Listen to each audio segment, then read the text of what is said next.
Pierre, envoie-le! Du matin, on est en.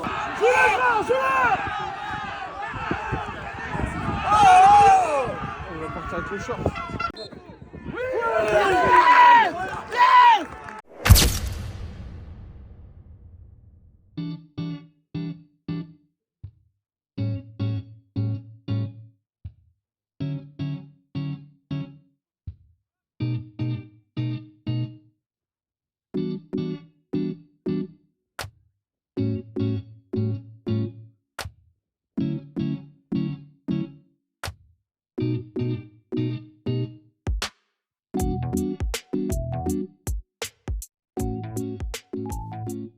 On arrive dans la semaine la plus attendue pour tout le monde.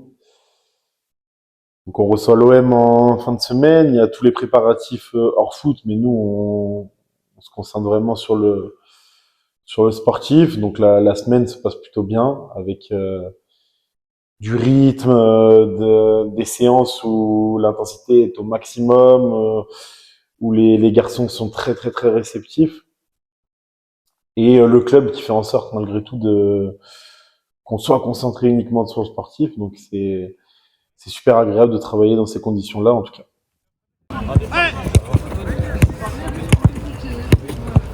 Bien joué, bonne passe. Arrive du coup le dernier soir de la semaine où il faut se projeter sur le groupe et on décide pour être un peu plus impactant de donner le groupe directement sur le terrain.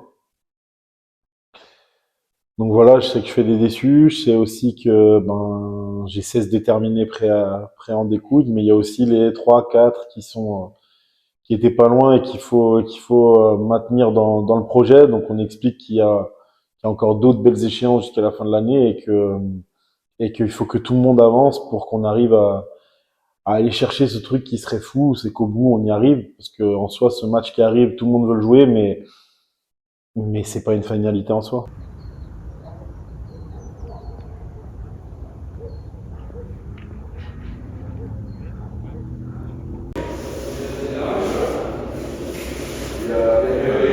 Ce jour-là, j'arrive plus tôt parce que j'aime bien profiter de ce moment où tout est calme pour pouvoir préparer tout ce qui me reste à préparer. Le staff me facilite énormément la tâche en préparant tout le vestiaire et tout ce que les joueurs ont besoin. Et moi, ça me permet en fait sur ce temps-là de bien rentrer dans le match, les derniers préparatifs, de préparer les petits détails, tout ce qui va être en lien avec les CPA et le début du match. Mais ouais, c'est agréable d'arriver tôt et de profiter de cet instant avant qu'il y ait l'effervescence et que tout parte. Course, il va falloir être ultra rigoureux dans les postures, il va falloir avoir énormément de compétition, de communication, il va falloir comprendre voici les noirs que parfois quand il faudra défendre sur une ligne de 6, on sera sur une ligne de 6. Là, on sent qu'on est dans un match pas comme les autres.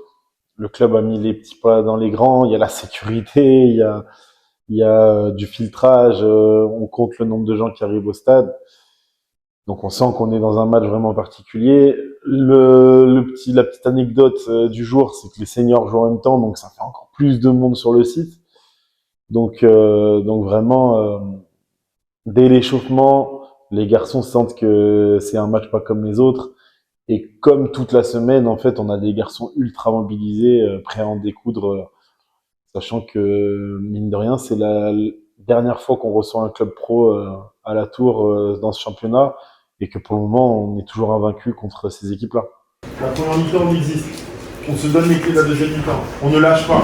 Si on prend un but de vue, on ne lâche pas. Un match, ça peut vite tourner. Il peut faire un rouge, il peut faire plein de choses. Ok ? Bon. On va le faire, les gars. Régalez-vous. Et les gars, Le projet, il est très simple dans cette première mi-temps, c'est de pas faire la bêtise qu'on a fait là-bas. Là-bas, au bout de 10 minutes, il y avait déjà 2-0. À la mi-temps, il y avait 4-0. Et là, aujourd'hui, le message qui est passé aux garçons, c'est que il faut avoir les clés de la deuxième mi-temps quand on arrivera à la 45e, tous ensemble dans ce vestiaire. Et, et pouvoir encore être dans le match à ce moment-là.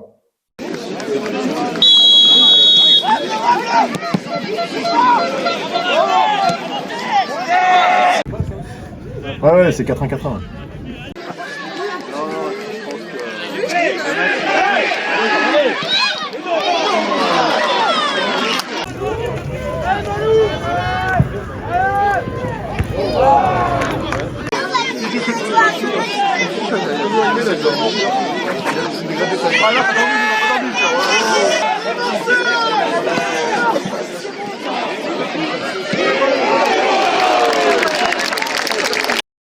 Donc à la mi-temps, le projet il est respecté parce qu'on est à 0-0. On fait un bon match. On a même la petite frustration de se dire qu'on aurait pu ouvrir le score avec une grosse occasion pour Fred d'entrée.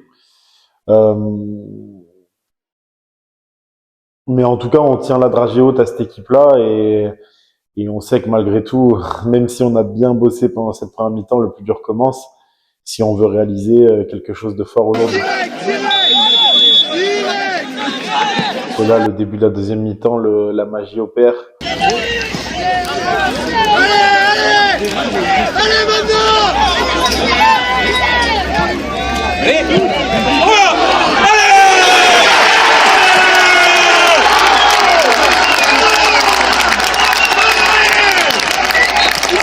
Alors certains me diront c'est un cafouillage, etc. Mais en fait, toute la semaine, on avait préparé ce style de phase de jeu où à 30 mètres, on décalait dans le couloir pour pouvoir utiliser les centres et marquer. Et en fait, c'est ce qui se passe. Et là, grande joie. Je crois que de tout mon vécu depuis que je suis au club, c'est la première fois que j'entends un tel bruit sur un but. Et tout simplement, on profite. Et là où je suis vraiment satisfait, c'est qu'on se contente pas d'attendre cette équipe. Et je crois que si on s'amuse à compter le nombre de joueurs qu'il y a dans la surface de réparation au moment où on marque, on est 4, 5, 6 joueurs dans la surface. C'est que vraiment, on se contentait pas d'attendre cet adversaire et on voulait essayer de leur faire mal.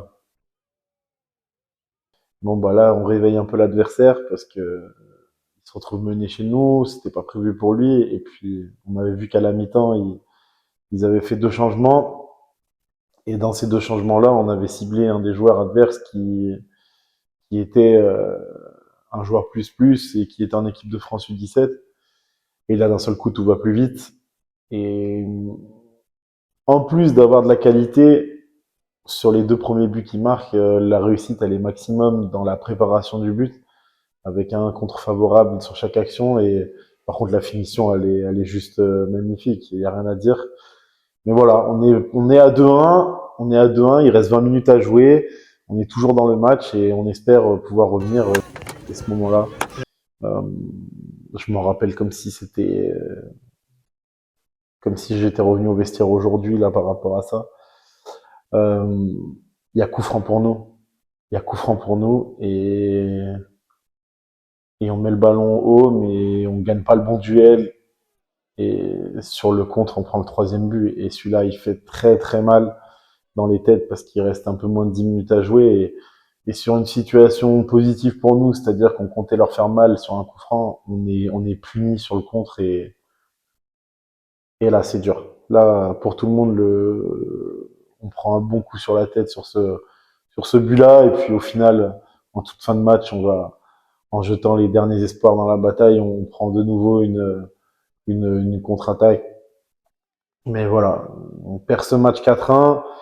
Mais le sentiment qui domine à la fin, c'est déçu d'avoir perdu parce que mine de rien, on enchaîne une 2e défaite en 2026 alors que on avait bien démarré cette année-là. Mais à côté de ça, on a montré à tout le monde qu'on était dans le match et qu'on avait toute raison de croire en notre chance cette saison.